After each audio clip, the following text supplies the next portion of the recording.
Today's movie is a special request from Patreon supporter Miko Henrik Kook, who asked me to review Message from Space. Now, at first this may seem like just another Star Wars cash-in, but this one is special. Why? Because the director also made this.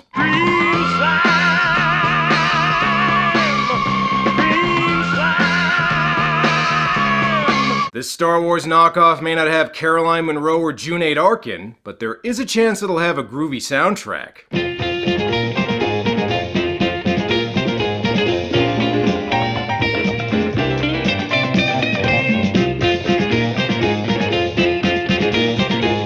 I've done a decent amount of Star Wars knockoffs on this show, but it's important to remember that I've only just scratched the surface so far. Star Wars was such a giant hit that we got cash-ins from all over the world, whether they were from America, Italy, Turkey, Canada, so why should Japan be any different? After all, George Lucas took ideas from samurai films for Star Wars, so fair's fair, right? Produced by Toei Studios, Message from Space was actually pretty ambitious for its time, casting some American actors in lead roles with an eye on the international market. And with a budget of somewhere between $5 and $6 million, it was the most expensive Japanese movie ever made at that point. Keep in mind, though, this is Toei we're talking about here, who just a year earlier put out Legend of the Dinosaurs, which was also supposedly one of the most expensive Japanese movies ever made, and that looked like...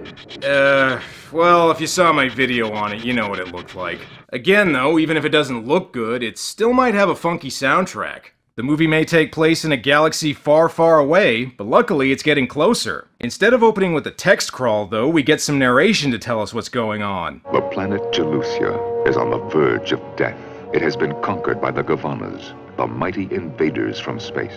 Kaido, ruler of Jalusia, with the warriors of his 60 tribes, fought valiantly, but they had been no match for the ruthless, steel-skinned hordes of the Gavanas. Alright, well I didn't hear anything about trade disputes or Senate debates, so far we're off to a decent start. Basically the story is a bunch of space hippies had their production of Jesus Christ Superstar interrupted by some evil aliens, so they decide to find some heroes that can help save their planet by throwing some magic seeds up in the air and sending them out into the galaxy. Seriously. You will follow the Liabe seeds wherever they go, and when you return with the 8 brave heroes, the people of Jalusia will be saved. Shouldn't we get an army to help us out instead of just 8 people? I mean, there's a Home Depot down the street. I can get more seeds. This is Emeralita, who will be our Princess Leia for the movie. But are they really gonna send her off alone? Master, may I accompany your granddaughter because she may need help? And she's also pretty hot. Wouldn't mind spreading my own seeds on this mission. Emeralita is accompanied on her mission by Rocco, who will be our... guy who accompanies Princess Leia? I don't know, I can't think of a Star Wars equivalent for him. Speaking of Star Wars characters, let's see what this movie's Darth Vader is like. There's something wonderful about a storm. Ah, it's Princess Dragon Mom's cousin, Duke Spiderface. Instead of the Emperor, though, this villain takes orders from his mother. Again, seriously. Roxaya, if they've gone to get help, anything can happen. You worry too much, Mother. Son, just a second ago I saw up in the sky 8 glowing Liabe seeds. Great, next she's gonna talk about how she thinks the Wookiee nurse at the rest home is stealing from her. Watch out, the Jalusians are making a really impractical escape attempt. I would say this is taking the term spaceship a little too literally, but that's kinda par for the course for Japan. Now Toei apparently spent a lot of money on this, so let's see those effects.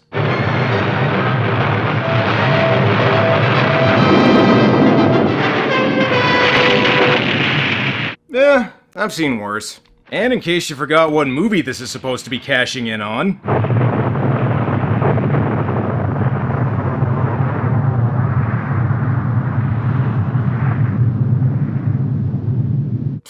that was clearly a ripoff of the opening shot of Star Crash. Meanwhile, in...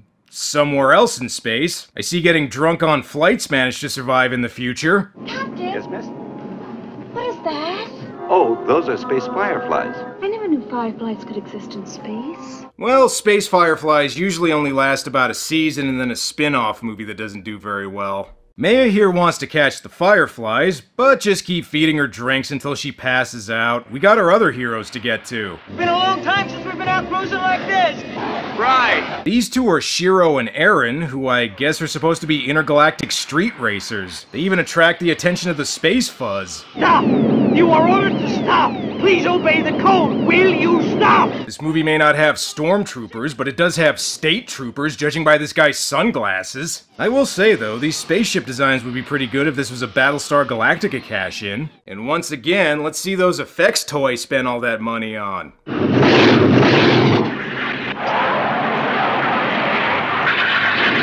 I could never make it past this level in Rebel Assault.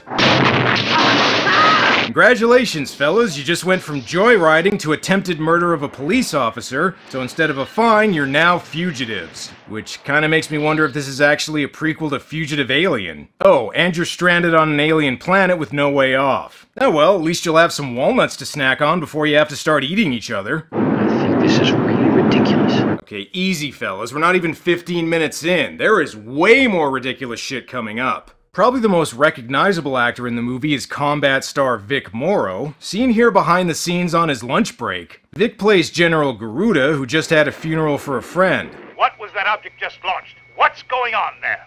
It was a rocket for a funeral. Soldier Servant Babel 1.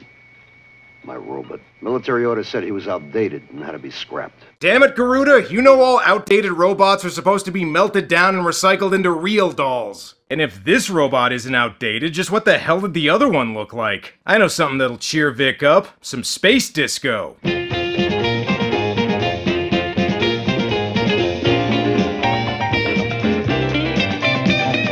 Yeah, I knew this movie was gonna bring the funk eventually. Oh, and if anyone thought I was kidding about sex bots earlier, just what do you think this thing's purpose is? Give me another drink. Master, don't get smashed.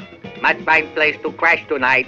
No more booze. No more booze. Hey, who the hell do you think you are, the director? Vic probably should stop boozing, though, since I think Mr. Peanut just tried to roofie his drink. Well, whatever. He still feels like getting lucky tonight. This next part's a little convoluted, but a friend of Shiro and Eren's named Jack borrowed money from a gangster to help him repair their ships, and now he wants the money back. So I guess this guy's kinda like Jabba the Hutt if he were a huge Grateful Dead fan. Get the money! Get the money! We spent it, every bit of it. You didn't. No, you didn't. We had to buy some parts for our machines. We had to buy some engines and parts and stuff. We had to go down to Toshi Station to pick up some power converters. Anyway, Jack gets a seed too, so hopefully the Jalusians don't mind having a sniveling coward who dresses like a psychedelic used car salesman for a hero. And don't worry about the money. Rich Girl will help you out. We just had to borrow 30 pieces of gold.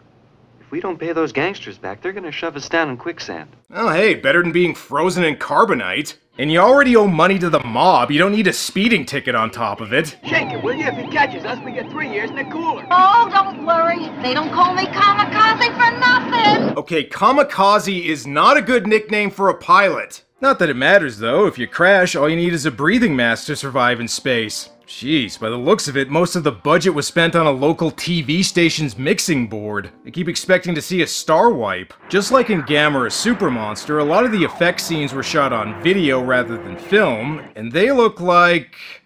well, you can see for yourself. Toei Studios spending lots of money on things that really don't look that great. Oh good, a better effect just arrived. Let's go check it out. Bad news, I think Emeralita and Rocco starved to death before they got here. Well, that's what they get for using a sailing ship. There's no wind in space. I wonder what happened. They were probably attacked by space pirates. Come on, Captain Harlock's way too classy for this movie. The villains soon arrive, and as much as I've joked about the effects so far, I do gotta admit that some of the ship designs here are actually kinda cool. And hey, what do you know, Emeralita and Rocco are still alive.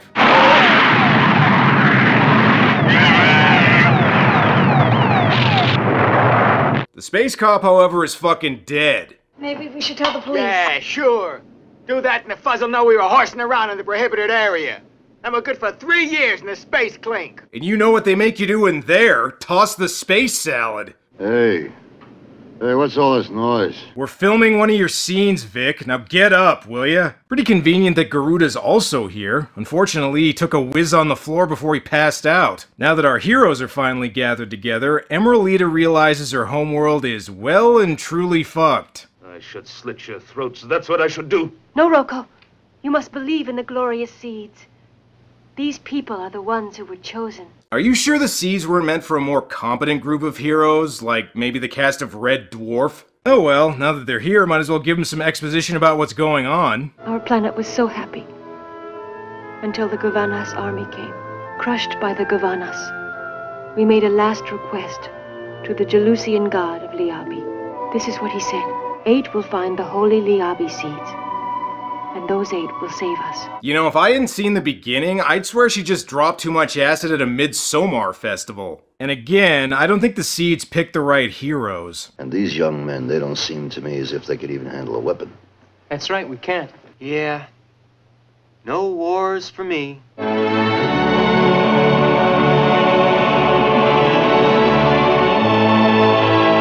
Alright, that's not the end, but I wasn't kidding about the supposed heroes not wanting to get involved. At one point, I think Vic Morrow even tries to leave the movie. We have to go out and search for the real heroes that are destined to save us. Well, I'm sure if you ask nicely, Space Dandy will help you out. Not to worry, though, not only do the rest of them agree to stick around, but Jack also says he can take him to the other heroes the seeds picked, like Japanese Maz Kanata? Hey, she wasn't even in the first Star Wars. Oh, my mistake. They gotta find the other heroes somewhere in the middle of not Tatooine and are led there by the world's tallest Jawa. Okay, actually, if you want to know what's really going on, Jack double-crosses Rocco and leaves him for dead in the middle of the desert, then sells Emeralita to the old lady in exchange for the money he needed. Jesus, those seeds really fucked up picking heroes. Who else did they have in mind? Ted Bundy? And if you were wondering why the old lady bought Emeralita... So you could be the bride of my son!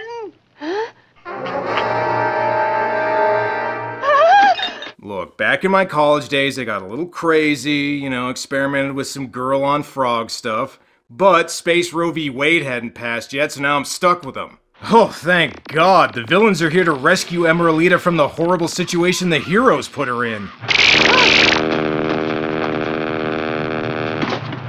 She's alive.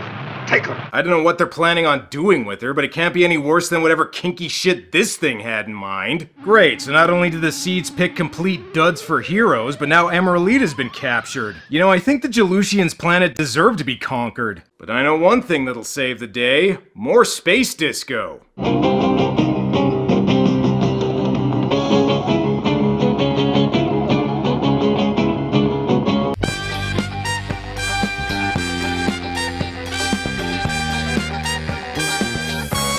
Rocco managed to survive, and not only is he pissed Jack tried to kill him, he's also mad that he's the closest thing to a real hero in this movie, and so far he's been treated like shit. The only one who seems even mildly interested in helping the Jelusians is Maya, and I think that's only because she wants to go shopping there. You want to be a war hero? I don't. And who needs this?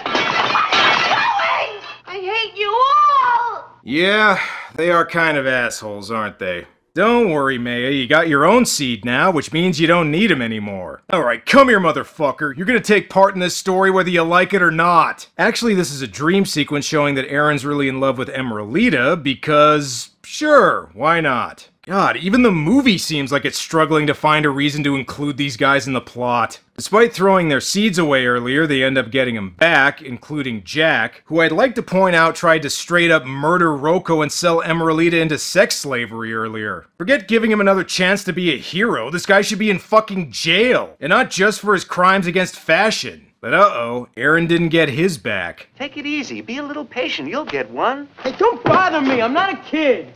I don't even want one. It's not making so much noise. I can't get to sleep. Is it too late to give the seeds to someone else?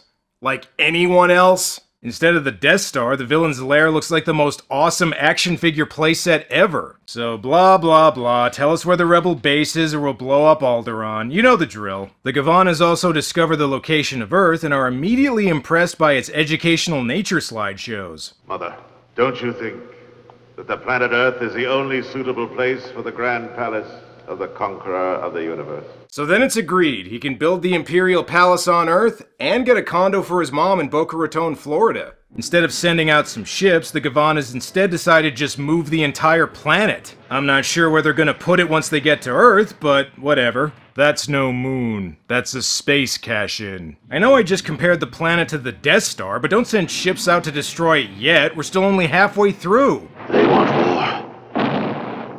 And they shall have it. If people wanted to see that, they would have just went to Star Wars. Alright, well, at least I can kinda see some of the money they spent during this part. Although again, it really feels like we're getting the big climactic space battle at the wrong part. That'd be like if you put your big action sequence at the beginning of the movie rather than the end. Oh, hey, come on, that doesn't count. Well, it looks like the ships have failed. Who can possibly save the Earth now? Is he here? Yes, we finally found him. He's in the bar. I'm afraid he's had a lot to drink. Let's see if I can guess who it is. General Garuda, my friend, how are you? Ooh, how did I know? Look, Vic, we're an hour in and we really need a reason for you to still be in this movie, so could you help us out here? You do your duty as a soldier, you hear?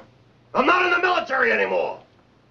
I buried my career. Ah, come on, Vic. You haven't buried your career yet. The last shark is still a few years away. What's this? Seems like someone put a hot coal in my whiskey. I was wondering why my throat was burning. Oh well, bottoms up. Oh look, more characters who haven't done anything heroic yet. I think they're confusing what movie they're supposed to be cashing in on since Shiro's dressed like he's in a Grease knockoff. That makes sense. This movie does already have a Frenchie. Come on, start being more like Star Wars, will ya? I'm just not getting involved in this craziness like you guys, all right? And I'm just going to sleep. So just get off my back! Great. Aaron's gone full Anakin Skywalker on us. The Gavanas drop by again and end up kidnapping Jack. I have no idea why, but at least now our supposed heroes have no choice but to get involved with the main plot line.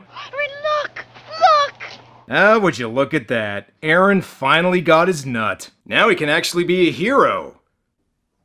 Hopefully. Jeez, they better hurry if they want to actually do something in this movie before the end credits roll.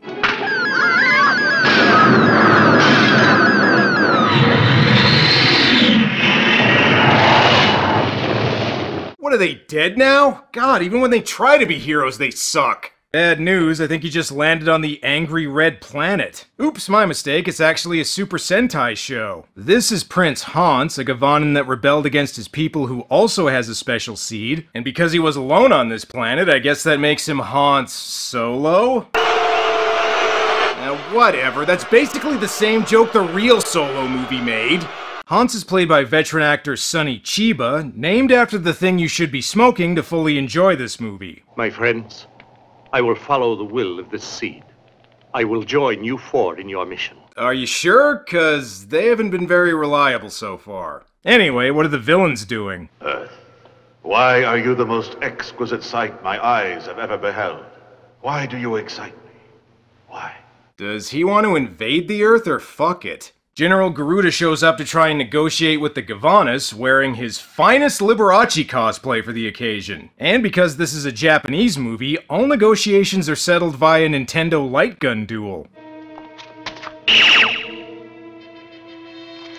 Well, that does it. Trying to take over the Earth is one thing, but cheating is going too far! Alright, since you won the duel, I won't destroy the Earth, but I never said anything about the moon.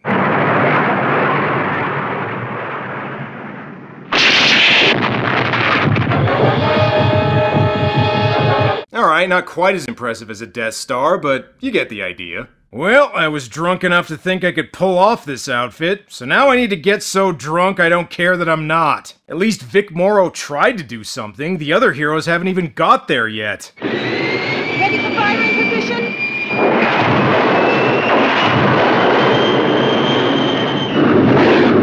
You know, if this were a 90s Power Rangers knockoff, that would look pretty cool. Hey everybody, I brought the heroes the seeds picked. Yeah, I know, but we'll just have to make do, okay? Oh, and you'll never guess what their plan is to defeat the Gavanas. There's a small trench that leads to a reactor, and if they can send some small ships down there to destroy it, it'll set off a chain reaction that'll blow up the entire planet. Can't imagine where they got that idea from. Alright, I would make fun of this movie for recycling such an obvious plot point, but even the real Star Wars movies are guilty of that. It's risky, but it might work. That tunnel is only 10 meters side to side. One mistake and you've had it. Hey, we've gone tunneling lots of times. Yeah, we used to bullseye womp rats back home. They're not much bigger than 10 meters. Oh, and the little black hole reject robot also gets a seed. Alright, still a better choice for a hero than Jack. Before they can destroy the reactor, though, our heroes get captured, because God forbid they be competent in this movie. And holy shit, Roko's a traitor.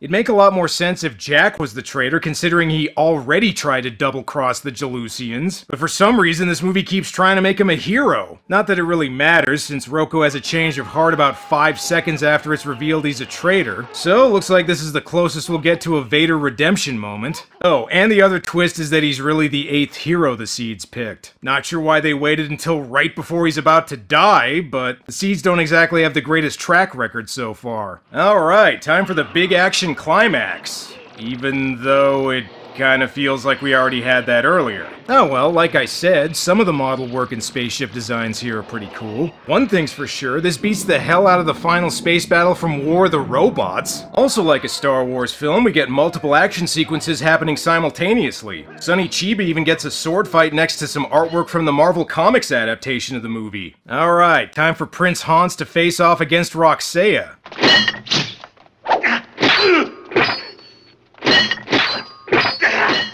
You know what? I think this part could use a little music.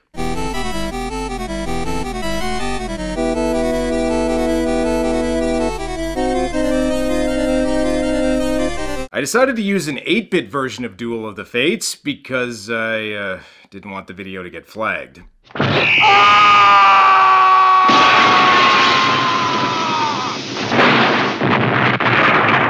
You know, it doesn't matter that Roxea fell out of a window and exploded. He's still somehow gonna survive and make a cameo in Solo. Okay, time to blow up the Death Star, or planet, or whatever. I wasn't really paying attention. God damn, whenever it switches over to part shot on video, it looks like we're watching a bootleg of the movie somebody shot on their cell phone. Anyway, Eren and Shiro managed to blow up the reactor, but oh no, the Gavanas still have their flagship. What are they gonna do? 1, 2, 3!